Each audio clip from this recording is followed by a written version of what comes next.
জয় গুৰু শংকৰ। ইয়াৰ আগতে আমি গুৰুচৰিতৰ কথা দিছিলোঁ যে গুৰুজনাৰ আৰু চিৰামাতাৰ কথা, চিৰামাতাৰ ভক্তিৰ কথা। আজি আমি মাধৱদেৱৰ গুৰুজনাৰ লগত বাৰ্তালাপ এটি আৰু এটি চুৰৰ গুৰু চুৰ আৰু এটি মাধৱ বান্ধৱ আহিছে বিতাই, এই তিনিটি সৰু সৰু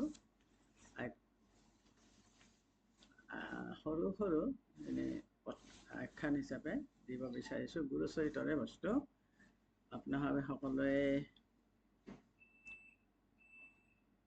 চালে ভাল পাম। চেনেলটো যদি চায় তেতিয়াহ'লে যিবিলাকে নতুন চাব তেওঁলোকে ছাবস্ক্ৰাইব কৰিব, আৰু যিবিলাকে আগে পিছে চাই আছে তেওঁলোকে চাই আনন্দ কৰিব। মই এবাৰ সন্তোষ পাম, কাৰণ মই বহুত কষ্ট কৰিছোঁ এইখিনিৰ কাৰণে। কাৰণ গুৰুচৰিত আজিকালি মানুহে নপঢ়ে, নতুনখিনিয়েতো নাজানে গুৰুচৰিত বিষয়ে। গতিকে পুৰণি মানুহখিনিয়ে যিখিনি পঢ়িছে তাৰে ভিতৰৰ পৰাই আমি অকণমান গুৰুসকলৰ কথা বতৰা ক'বলৈ ইচ্ছা কৰিছোঁ। জয় গুৰু শংকৰ কৃষ্ণ। শ্ৰীমন্ত শংকৰ হৰি ভকতৰ জন জন কল্পতৰ তাহান্ত বিনাই নাই নাই নাই আমাৰ পৰম গুৰু। আমি চেনেলত যিবিলাক আখ্যান উপাখ্যানৰ কথা দিছোঁ সকলোৱে শুনিব পৰা, শিশুৰ পৰা যুৱৰ পৰা বৃদ্ধলৈকে সকলোৱে শুনিব পৰা কথা। কাৰণ এতিয়া কলি যুগ, গতিকে ধৰ্ম কৰ্ম বহুত পিছলৈ গৈছে। সেয়েহে শিশুসকলেও যদি শুনে তেতিয়াহ'লে হয়তো মনত মাক দেউতাকে শুনালে মনত সিহঁতৰ অলপ ভাৱ হ'ব যে গুৰু আছে আমাৰ, বা এনেকুৱা কথা আগতে হৈছিলে, ইমান সুন্দৰ সুন্দৰ কথা, এইবিলাক তেওঁলোক উপলব্ধি কৰিব পাৰিব। সেয়েহে আমি ক'ব ওলাইছোঁ, কাৰণ শিশুসকলক আগতে শিকোৱাটো ভাল। যেনেকৈ ধ্ৰুৱ প্ৰসাদ আদিকালত শিকাইছিলে, জনাইছিলে, আমিও সেইকাৰণে আমাৰ ভকতসকলেও এনেধৰণে শিশুসকলক লৈ আমি আগবাঢ়িব লাগিব। এইটো বহুত ভাল কথা। সেয়ে আমি আজি মহাপুৰুষ মাধৱদেৱ আৰু গুৰু শ্ৰী শ্ৰী শংকৰ গুৰুজনাৰ বাৰ্তালাপৰ কথা ক'ব ওলাইছোঁ। আমি মোটামুটি ইমানৰ জ্ঞান নাই, আমাক প্ৰায় জানে, তথাপি আমাৰ নামটো ক'বলৈ বিচাৰিছোঁ গিৰিজা দাস মোৰ নাম। গতিকে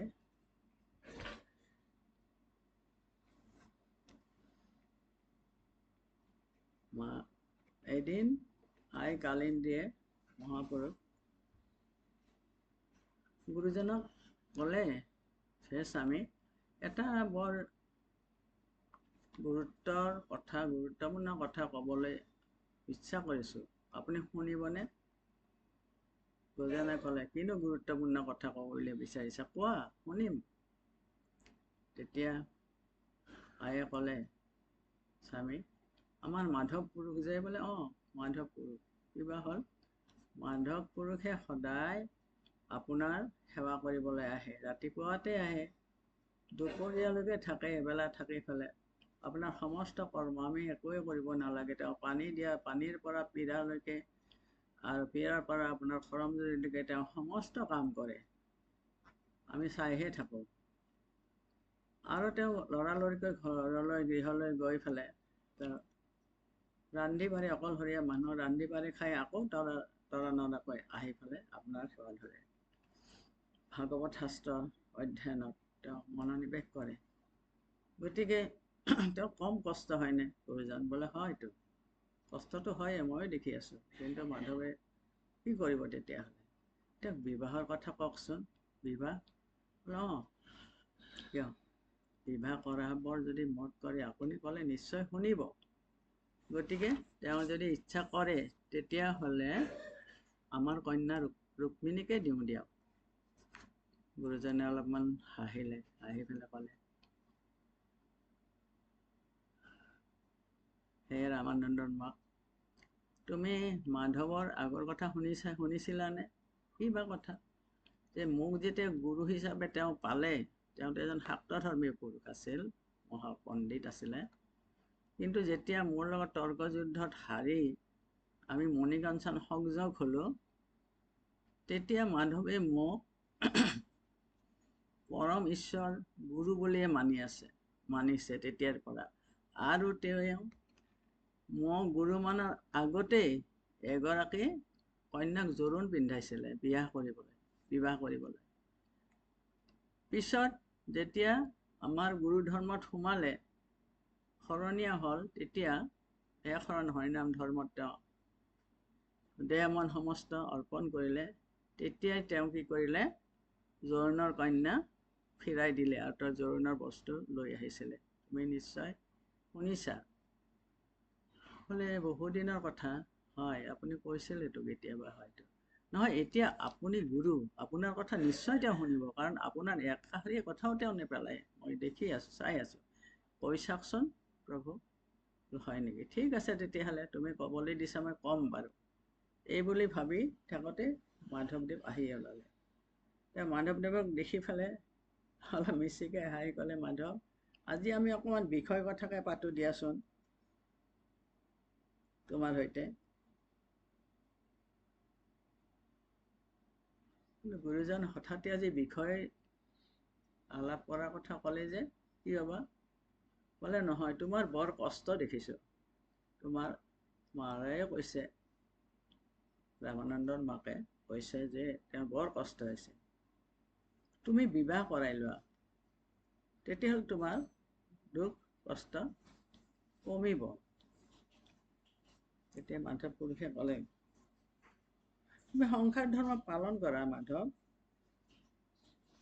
সংসাৰ ধৰ্ম পালন কৰিলেও তোমাৰ একো ক্ষতি নহয়, কাৰণ দেখিছানে, মইতো দুবাৰে সংসাৰ কৰিলো, আৰু জগতত যিমান মহা ব্ৰহ্ম ঋষিসকল আছে, ঋষিসকল ডাঙৰ তপস্বীসকল আছে, তেওঁলোকেওতো বিবাহ কৰিছিলে, গতিকে একোজনী সুকন্যা, যেনে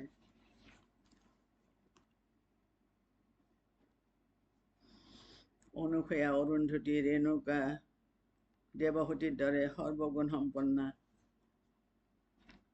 কন্যা বিবাহ কৰাইছিলে তেওঁলোকে। আৰু বহুত আছে।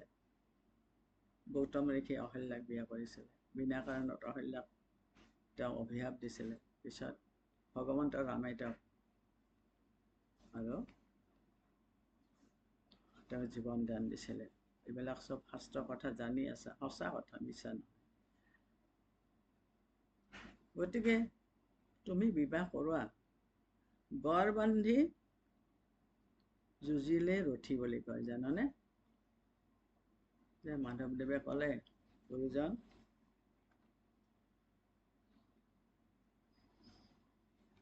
কিয় জানো আজি তেনেকুৱা ক'লে, নহয় মাধৱ, তোমাক কৈছো, সঁচাকে কৈছো, তুমি যদি ইচ্ছা কৰা, মই কইনা এগৰাকী ঠিক কৰি দিবও পাৰো। মাধৱে অলপ পৰ ভাবি ক'লে, গুৰুদেৱ, আপোনাৰ শৰণ লোৱাৰ পিছতে আপোনাকে মই সৰ্বোচ্চ বুলি গুৰু ধৰ্ম মোৰ সৰ্বোচ্চ ভাবি জোৰোণ পিন্ধা কন্যাকো মই এৰি আহিছিলো। আপুনি জানে? মাধৱ, জানো, সেই তেতিয়াৰ কথাটো জানিছিলো, কিন্তু এতিয়াতো মই তোমাৰ গুৰু, মই তোমাক কৈছো, তুমি কৰিলে বেয়া নহ'ব।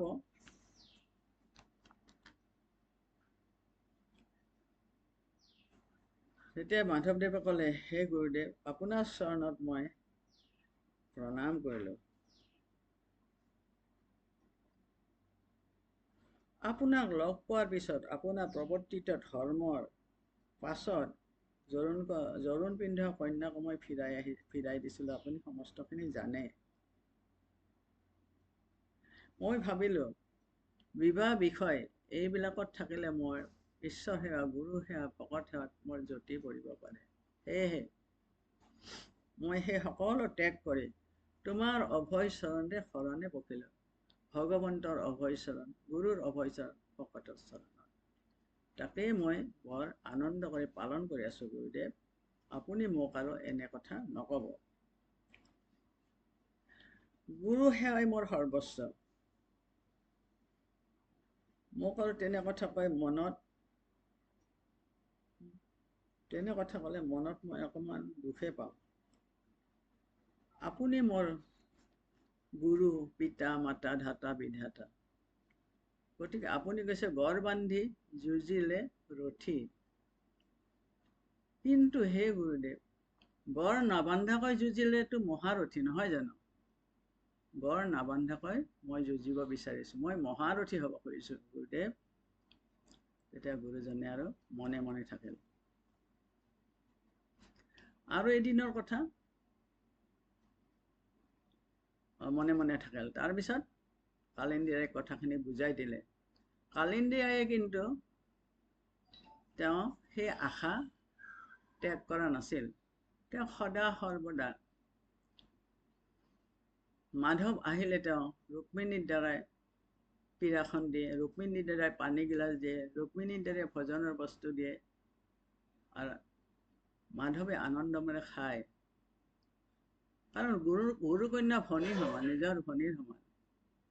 কিন্তু কালিন্দীৰ মনত সেইটো ভাৱ নাছিলে। তেওঁ ভাবিছিলে যে মই যদি মাধৱক জয় কৰি ল'ব পাৰো, তেতিয়াহ'লে মোৰ আৰু মনত একো চিন্তা নাথাকিব। মাধৱ আমাৰ ঘৰতে থাকিব, আৰু তেওঁ এৱলীয়া হৈ আছে এতিয়া, যে সংসাৰ কৰিলে তেওঁ সুন্দৰকৈ তেওঁ থকা মেলাৰ ব্যৱস্থা গুৰুজনে কৰি দিব, গতিকে আৰু চিন্তা নাই। এই কথা তেওঁ মনতে পুহি ৰাখিছিলে। সেইকাৰণে বাৰে বাৰে আইগৰাকীৰ দ্বাৰা, তাই সৰু ছোৱালী তথাপি তেওঁৰ দ্বাৰাই মানে কাম কৰায়, আৰু তাইও হাঁহি হাঁহি মাধৱক যিখিনি পাছে সেইখিনি কৰি দিয়ে। এদিন মাধৱদেৱে তাৰ আইৰ মনৰ কথা অকণমান নুবুজা নহয়, বুজি পায়।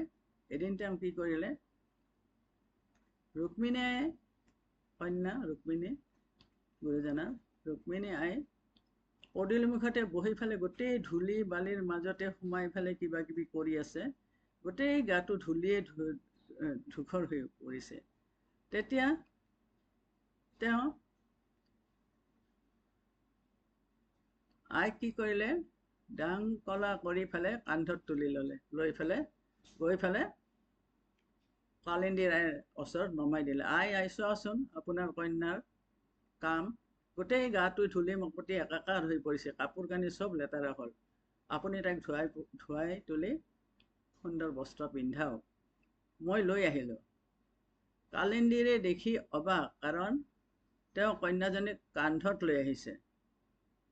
তেতিয়াৰ পৰা কালিন্দী আৰু তেওঁ সেই কথা মনৰ পৰা উলিয়াই দিল যে মাধৱে আৰু কেতিয়াও এই কৰ্ম মোৰ ভাৱনাত তেওঁ কেতিয়াও মোক সহায় নকৰে, এইবুলি তেওঁ সেই কথা এৰি দিলে। এদিনৰ কথা, গুৰুজনাই অকণমান জিৰণি লৈছে। তেনেতে মাধৱে তৰাতময়াকৈ খাই বৈ আহি ফেলে ৰান্ধি বাঢ়ি খাই লৈ আহি ফেলে গুৰুজনৰ ওচৰত আহি আছে, আৰু ভকতসকলৰ দুই এজনকে উপাসনা ঘৰলৈ আহিছে, ভাগৱত পাঠ হ'ব। মহাভাগৱত গুৰুজনাই পাঠ কৰিব, ভকতসকলে একান্ত মানে শুনিব। তাৰ আগতে মাধৱদেৱ আৰু চিৰামাতা আহি যায়। চিৰামাতাই তাতোকৈ আগতে আহে। মাধৱদেৱ অহা দেখি চোতাল পাইছেহে, তেনেতে ৰুক্মিণীয়ে দৌৰি গৈ ফেলে পিতাকৰ ওচৰত মুখত ধৰি ধৰি কৈছে, পিতাই পিতাই, তোমাৰ মাধৱ বান্ধৱ আহিছে। পিতাই পিতাই পিতাই, তোমাৰ মাধৱ বান্ধৱ আহিছে, উঠা। দুই তিনিবাৰ এনেকৈ মুখত লৰাই দিয়াতে গুৰুজনে সাৰ পালে। সাৰ পাই ফেলে, হা কি ক'লা, কি ক'লা, আৰু কোৱা মাজনী, তোমাৰ মাধৱ বান্ধৱ আহিছে। তেতিয়া গুৰুজনাই হাঁহি ক'লে, তুমিও জানিলা মাধৱ মোৰ বান্ধৱ বুলি, পৰম বান্ধৱ বুলি। এইবুলি লৰালৰিকে উঠি আহি মাধৱক ক'লে, মাধৱ চোৱাচোন, এই অকণমানি ফুল কমলীয়া কন্যাগৰাকী তুমি মোৰ পৰম বান্ধৱ বুলি বুজি পাইছে জানানে? তুমি যে মোৰ পৰম বান্ধৱ, মোক তাই যোগাই দিলে। তোমাৰ মাধৱ বান্ধৱ আহিছে বোলে। তেতিয়া মাধৱে আৰু একো নকলে, গুৰুজনক লগত লৈ পেলাই তেওঁ উপাসনা গৃহলৈ গ'ল। আৰু এদিনৰ কথা, গুৰুজনাই শীতকাল তেওঁ বহি পেলাই কাঠিতে বহি তেওঁ আসন পাতি বহি পেলাই ৰ'দ লগাই আছে শৰীৰত, আৰু চোতাল মুচি পেলাই চোতালত চন্দৰীয়াই সিজোৱা ধান মেলি দিছে। ধুনীয়াকৈ চাৰিওফালে গৰাই পেলাই সিজোৱা ধান ধুনীয়াকৈ বহলকৈ মেলি দি পেলাই চন্দৰীয়াই অলপ গৈছে, ওলাই গৈছে। তেনেতে গৰখী আহি গৰু, তেওঁৰ গুৰুজনাৰ গোহালিত গৰু আছে, গৰখাই চৰাই, গৰখী আহি পেলাই ৰাতিপুৱা সেই কমল ৰ'দতে গৰু কেইজনী খীৰাই চৰাবলৈ লৈ গ'ল। তেনেতে এটি বলদ গৰু তেওঁ সেই পালত আছিলে, সেইজনে আকৌ কি কৰিলে, বাকী গৰুবিলাকে ধানৰ কাষে কাষে গুচি গ'ল। বলদ গৰুটোৱে কৰিলে কি, ধানৰ মাজেৰে গোটেই ধানখিনি সিঁচৰিত কৰি পেলাই মুখত দুসোপামান লৈ পেলাই খাই খাই গৈ আছে। চন্দৰীয়াই আহি দেখি পেলাই হাই হাই হাই বুলি গৰুটো পিছে পিছে খেদিছে, আৰু মুখেৰে ভৰ ভৰাই গৈছে, চোৰৰ গৰু চোৰ, চোৰৰ গৰু চোৰ, চোৰৰ গৰু চোৰ। গোটেই ধানখিনি একদম একেবাৰে নষ্ট কৰি দিলে। এই বোলে আহি আকৌ বাঢ়নীটা আনি শাৰী শাৰী আকৌ ধুনীয়াকৈ মেলি দিবলৈ ধৰিলে। গুৰুজনাই, মাধৱদেৱ সেই সময়তে আহি পালে, গুৰুজনাই মাধৱক বহিবলৈ ক'লে। কিন্তু যেতিয়া চন্দৰীয়ে এই কথাষাৰ ক'লে, গুৰুজনাৰ বৰ খং উঠিল। খং উঠি চন্দৰী কাঠিৰ পৰা নামি সেই চন্দৰীক আহি পেলাই ক'লে, কি ক'লা তুমি আৰু কোৱা, কি ক'লা? ক'লা চোৰৰ গৰু চোৰ। হা, এইটো গৰু মোৰহে, তেতিয়াহ'লে মই চোৰ নেকি? তেতিয়া এতিয়া দাঁত মুখ কৰছিলে, তেতিয়া খং, বিৰাট খং আছে, মই চোৰ, মোক তুমি চোৰ সজালা? তেতিয়া মাধৱদেৱে লাহেকৈ নামি আহিলে, নামিয়ে ক'লে, গুৰুজন আপুনি খং খাইছে কিয়? এতিয়া আপুনি স্নান কৰিব লাগিব, খঙেই চাণ্ডাল, আপুনি খং কৰিলে আপুনি স্নান কৰিব লাগিব। কিন্তু চন্দৰীয়াইটো আপোনাৰ মাতৃস্বৰূপা, চন্দৰীয়াৰ ওপৰত ইমান খং উঠিছে, চন্দৰীয়াই মিছা কথা কোৱা নাই নহয়।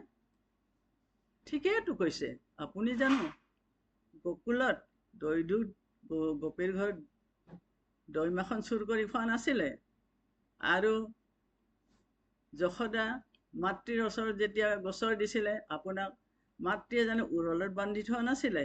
পাহৰিলে নেকি? এতিয়া আপুনি খং কৰিব নালাগে, স্নান কৰি আহক।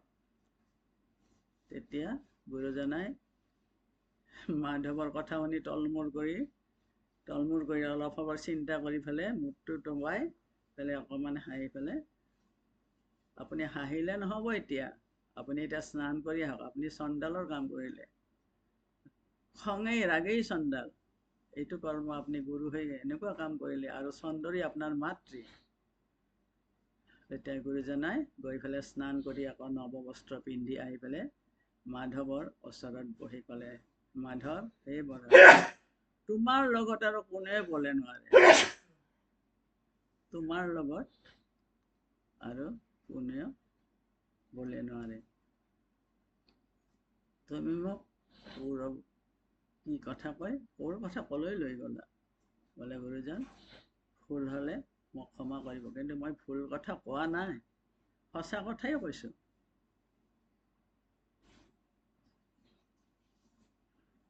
তেনেকে মাধৱদেৱৰ লগত শংকৰদেৱ গুৰুজনাৰ মাজে মাজে এনেধৰণৰ অলপ ৰং ৰহস্য কথা হৈছিলে। এয়া গুৰুচৰিত্ৰত সুন্দৰকৈ আছে, আৰু বহুত কথাই আছে গুৰুচৰিত্ৰত। গতিকে মাধৱদেৱে গুৰুজনাক সঁচাকৈ দেৱ ঈশ্বৰ বুলি মানিছিলে, গুৰু আৰু লগতে ঈশ্বৰ বুলি মানিছিলে। আৰু সেই গুৰুজনাই মাধৱদেৱক নিজৰ ভক্ত আৰু নিজৰ পুত্ৰ সম তেওঁ মৰম স্নেহ কৰিছিলে। গতিকে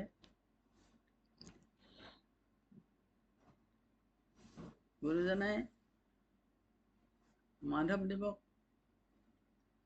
সকলো কথাতে বিশ্বাস কৰি লৈছিলে, সকলো কথাই মাধৱৰ সঁচা বুলি তেওঁ মনে ভাৱনা কৰি লৈছিলে আৰু মাধৱদেৱৰ গুৰুজনাক সঁচা গুৰু হিচাপে তেওঁ সত্য কথাই গুৰুজনাক কৈছে এইজনে মোৰ পৰম গুৰু বুলি তেওঁ গুৰুজনাক সদায় সেৱা ভকতি কৰি আহিছিলে। এইখিনি কথাকে আজি ক'লোঁ যে চোৰৰ গৰু চোৰ আৰু মাধৱদেৱৰ গড় বান্ধি যুঁজিলে ৰথী, গড় নবন্ধাকৈ যুঁজিলে মহাৰথী, আৰু জীয়ৰী ৰুক্মিণী আয়ে শিশু ৰুক্মিণী আয়ে মাধৱদেৱ যে পৰম বান্ধৱ গুৰুজনাক জনাই দিছিলে আৰু গুৰুজনাই সেই কথাটো কৈশোৰ আনন্দ প্ৰকাশ কৰিছিলে। এইখিনি আজি কথা ক'লোঁ। এইখিনি কওঁতে যদি ক'ৰবাত কিবা ভুল ভ্ৰান্তি হৈ গৈছে, মানে ইমান বহুত বহলকৈ ক'ব পৰা আছে চেনেলত কথা, কিন্তু আমি যে বহুত বহল হৈ যাব বুলি কথাবোৰ, সেইকাৰণে ইমানখিনি কোৱা নাই। সাৰখিনি বুটলি আনি আমি কোৱা হ'ল যে মাধৱ আৰু শংকৰদেৱ গুৰুজনা, মহাপুৰুষ মাধৱদেৱ আৰু শংকৰদেৱ গুৰুজনা অভিন্ন আত্মা আছিলে। এই কথাটো আমি ক'ত গুৰুচৰিততে গম পাইছোঁ। তেওঁ যেতিয়া গণকুছিত আহি ৰাতি থাকিছিলে, গুৰুজনাই বিদায় লৈ গৈছিলে মাধৱৰ পৰা, সেইদিনাখনে তেওঁলোকে একাত্ম বোধ কৰিছিলে। একেলগে বিচনাত শুই পেলাই এজনৰ নিচিনা হৈ পেলাই তেওঁলোকে দুয়োজনে তেওঁলোকৰ নিজৰ নিজৰ কথা প্ৰকাশ কৰিছিলে আৰু গুৰুজনাই উপদেশ বাণীৰে তেওঁক নামঘোষা প্ৰণয়ন কৰিবলৈ কৈছিলে। এই কথাখিনি সকলোৱে জানে, আমি ইয়াত চেনেলত দিয়াও হৈছে। গতিকে আজি ইয়াকে কয় সামৰণি মাৰিলোঁ। অপৰাধ বিনাশান্ত জনাব নাৰায়ণ, জানি নামে পকিল হৰণে, আনুগতি নাহিকে মৰণে। অপৰাধ ক্ষমা কৰি তুমি দয়া কৰি আছা। ভগৱন্তই যদি কিবা অপৰাধ হৈছে প্ৰভু দুখ নধৰিব, অজ্ঞান বুলি ভাবি ক্ষমা কৰিব প্ৰভু। আৰু আইসকল বাপসকলেও যিবিলাকে গুৰুচৰিত্ৰৰ বিষয়ে জানে, তেওঁলোকে হয়তো ইয়াতে ভুল উলিয়াব পাৰে। ওলালেও আপোনালোকে নিজ গুণে ক্ষমা কৰি শুদ্ধকৈ আপোনালোকে ইয়াক জানি ল'ব, পঢ়ি ল'ব। কিন্তু আমি জানাত ইয়াতে ভুল নিশ্চয় হোৱা নাই, সংক্ষেপে হৈছে, কিন্তু ভুল নিশ্চয় হোৱা নাই। কৃষ্ণ হৰি ৰাম।